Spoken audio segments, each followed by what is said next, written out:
It's fine, absolutely fine for the candidates to be nervous to start with, and it's expected. It's a big day. The possible consequences at the end of it could be massive, career changing for that person. So it's completely expected that they may be nervous. But you would hope, though, that as the interview progresses, they'd feel more comfortable, more open. This film was developed in response to the most common questions trainees have about the consultant interview.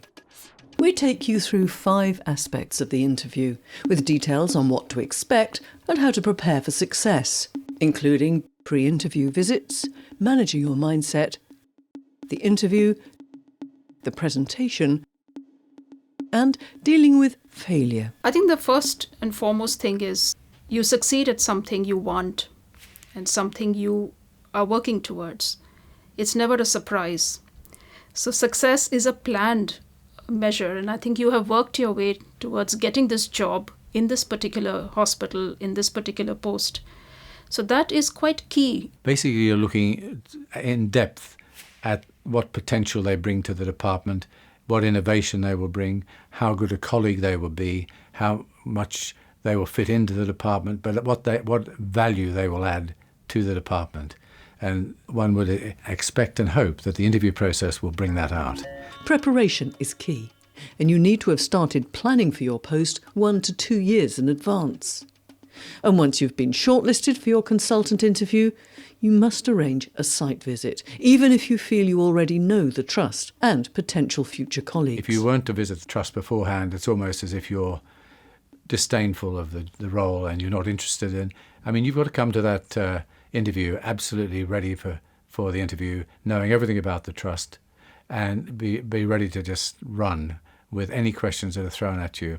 And so necessarily you need to meet all of the executive team, the relevant people in the department, the professions who you'll work with. Let's say that might be radiology, it might be physiotherapy, it might be occupational therapy, it could be public health, it could be people in the council related to that. So you must have an intimate, in-depth knowledge of the department you're applying for and the hospital. And your first challenge, managing your mindset. Practice, absolutely. Practice. So for me personally, spending time with a colleague, senior colleague that I know has had some interview experience being on the panel, spending time with them, someone I feel comfortable with, just to get some of the basics down. And then I think it's really important to then get out of your comfort zone and ask other colleagues that you may not have close relationships with, even in other specialties, to see if they have time to just give you a little bit of time to do some interview practice. And I found that really, really helpful. The perfect answer doesn't give you the job. It's a lot more than that. You need to engage with the panel. You need to somehow ease your nerves somewhere down the line and start enjoying the interview. And that's when you know you've got it. Anxiety can sometimes take over, and it can be all-encompassing. And you forget that actually every day you are in stressful situations in your everyday job, but yet you still have a composure that patients find warming and welcoming. And it's trying to remember that and bring that into the interview so that you come across as confident, trustworthy, all the kind of things that a patient wants to see in you is what the panel wants to see as well. They need to walk in looking and feeling good. So I think there's the whole thing about making sure that you're dressed in something that makes you feel good, that you look smart, that you're proud of how the way you look. There'll be a chairperson who won't ask questions. They will welcome the candidate in and ask the panellists to introduce themselves. I would suggest the average number of the panel is probably somewhere between 5 and 8. The core membership of the advisory appointments committees varies from specialty to specialty, but would normally include a lay member, often the chair of the trust or a non-executive director, an external professional assessor from the Royal College or faculty, a chief executive or board-level executive or an associate dean, a medical director of the trust or director of public health for public health appointments, a consultant from the trust in a relevant specialty, a university rep if there's a teaching or research commitment to the post, plus others, for example, HR, and this is at the discretion of the trust. How you then greet people, I think, is quite difficult because it depends how many, but I do think these days we have to be a little bit careful. So I think it would be not to shake hands with in general. Prepare for the unexpected. I mean, I would like to... I think there are stock standard interview questions, the ones we've asked. Probably a broad brush, but a specific thing about the profession that you're in, education within the profession, service trends in the profession, future developments, artificial intelligence, things that will make a difference to the way you're delivering care. And I think just be aware that healthcare provision will change. And if we project forward 100 years, they'll look back on us and say, they really did that? Goodness me, what was that all about? So there'll be huge changes, and just showing be on top and be aware of that things will change, and show that you want to be part of the change. Questions are not there to trick you. Questions are tools in which you are going to bring your best in, somewhat show off your CV. This is an opportunity to showcase yourself and also get to know the person who's asked you the question, in the sense you kind of link it with what the organization needs based on your homework and what you've already known about the organization. If the whole panel is very large, it may be that not every single person asks you a question, but you do need to keep checking that you're on course for finishing all the questions that there are to be asked and not going over. There has to be a robust scoring system. In my experience, I mean, I was interviewing only a couple of days ago, and we had a scoring of 0 to 4, and each of those is specific as to what you have to doesn't meet the criteria, meets the criteria, meets and exceeds or excels. That can be, but equally it can be a free range 0 to 5. But there has to be a scoring system because it has to be justified subsequently. We ran 2 scenarios, with candidates answering a question well and then answering it again less effectively. Often the panel will start with a gentle opening question about your CV to ease you into the interview. Mr. Holland, thank you very much for attending our interview today. Is it all right if we call you Robert? Please do. Okay. There will be a number of questions. The interview will take approximately 40 minutes, and during the interview the panel may stop you to move on to the next question so that we can gain the maximum benefit both for yourself and for the panel. Great. If I may ask the first question, would you outline your CV and tell us of areas in your CV of which you're especially proud and how they relate to the clinical role and the post that you're applying for? You must know your CV like the back of your hand. You can never turn up at an interview without a detailed knowledge of your CV. Well, there are 4 main areas that I'd like to highlight from my career. There's the clinical experience, there's the academic and the research side of things, my management and leadership skills, and then the personal aspect.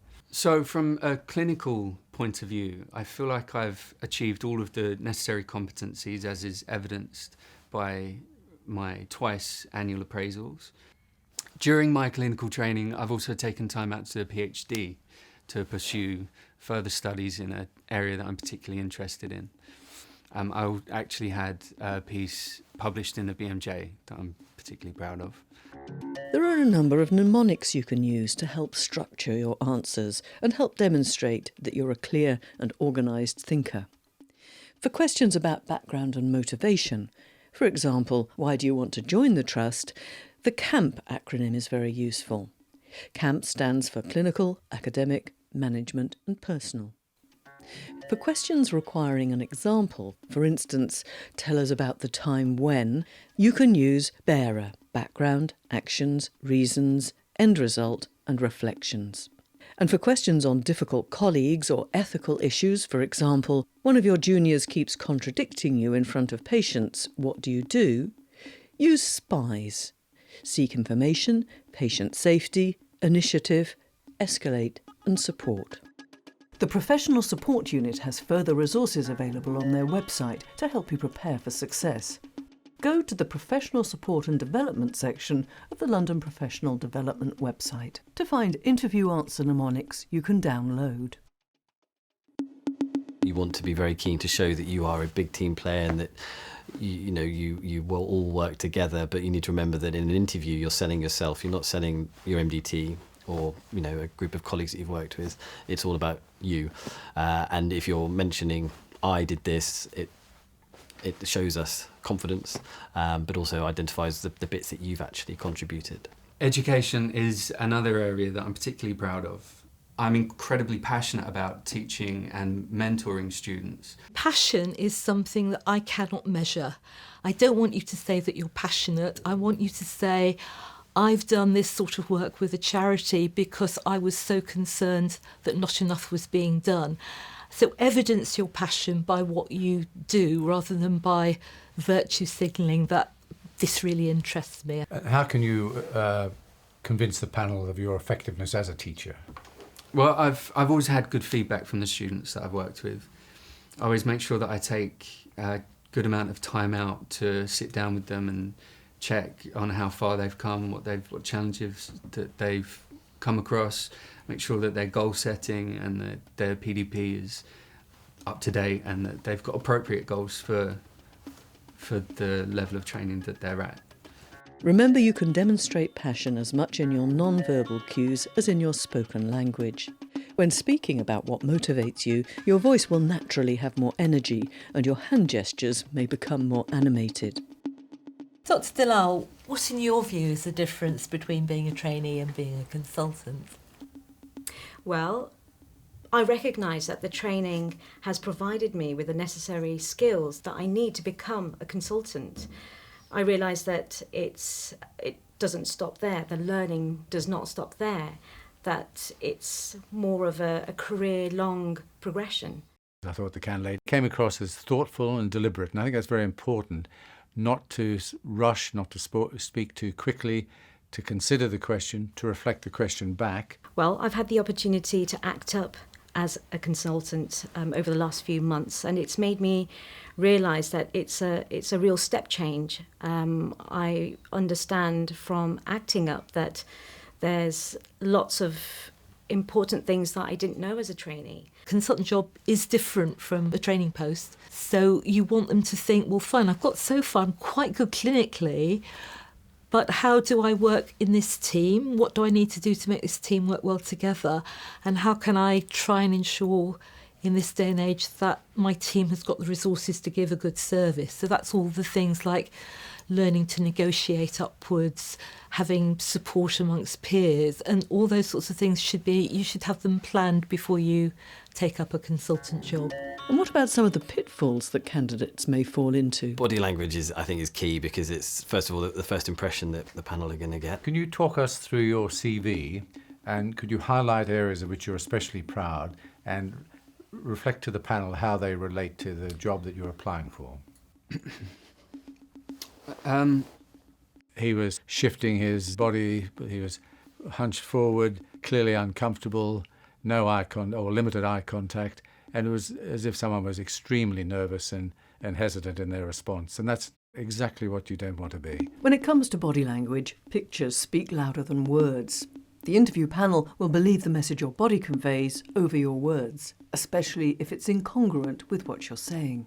Sit up, take a short pause and check that you've correctly understood the questions or ask for clarification. You'll look and feel more confident.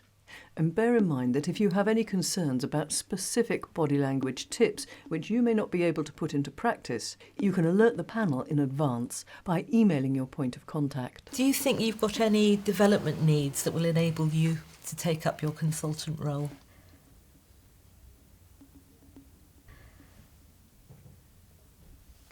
Well, She was like a rabbit in front of the headlights that she had. That candidate, obviously, in that circumstance, appeared to have no idea. Whilst aiming to present yourself as both confident and competent, it's important to avoid coming across as arrogant. What, in your view, is the difference between being a trainee and a consultant? well, I'm feeling very confident and competent now that I've completed my training. And I feel that I'm really ready to embrace what the role of a consultant would entail. I have to say that I've received lots of good feedback from the patients that I've been working with on the wards, in the departments, and if you speak to any of my colleagues, they would say the same thing. I think it's important to attend international conferences, to keep abreast of advancements in technology and clinically what other countries are doing. An interview isn't the appropriate place to be running through your list of expensive international trips and the latest equipment you'll be keen to have as soon as you're appointed. I felt that maybe that they were trying to dominate the interview a little bit too much and felt a little bit overpowering. So, to sum up, here are the main points to remember for a successful interview. Pause and think about the question and the points you want to be sure to make. Use I instead of we. Use your body language to your advantage where possible. Avoid buzzwords. Describe your behaviours and the impact you make. Wear something that is professional and that makes you feel good. Most specialties require an applicant to give a very short talk on a specific topic that you're told about a week in advance. It's to test that you can stand up and present yourself correctly. Thank you. I'll be sharing my thoughts on what I see are the main challenges in our specialty in the coming years. I have a summary of my presentation which I'll be glad to circulate after the interview. There will also be time for questions. Thank you. First of all, I'd like to introduce... The really important thing is that you don't exceed the time that you're given. So you need to get it prepared and read it out to a partner or the cat or the dog or whoever will listen, to time yourself so that you know roughly how long it takes, because don't go a second over the time allocated. Increasingly, people now are being asked to give a talk without any audiovisual aids.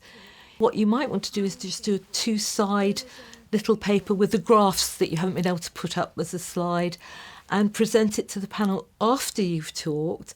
And that actually shows them you can put together a short paper about something and that you can write on something that isn't your CV. And it also leaves them with a lasting impression. So if they're interviewing lots of people, they know that you are the person that talked in an interesting way about this particular topic. If you don't manage to secure the job, there are often many factors involved that are beyond your control. Well, what it means to fail depends on how you perceive failure. And I think it's natural, perhaps, if it is you've never been for an interview, or if you haven't practiced enough, you didn't know what you were in for, you probably would think it is all about you.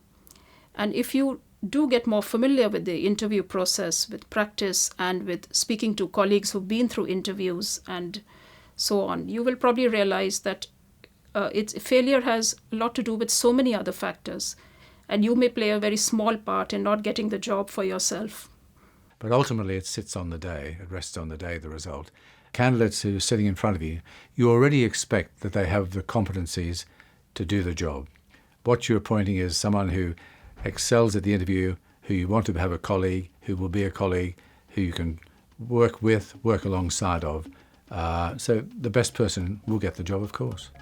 For more information and resources on how to prepare for a successful interview, go to the Careers Unit and Professional Support Unit pages of the London Professional Development website.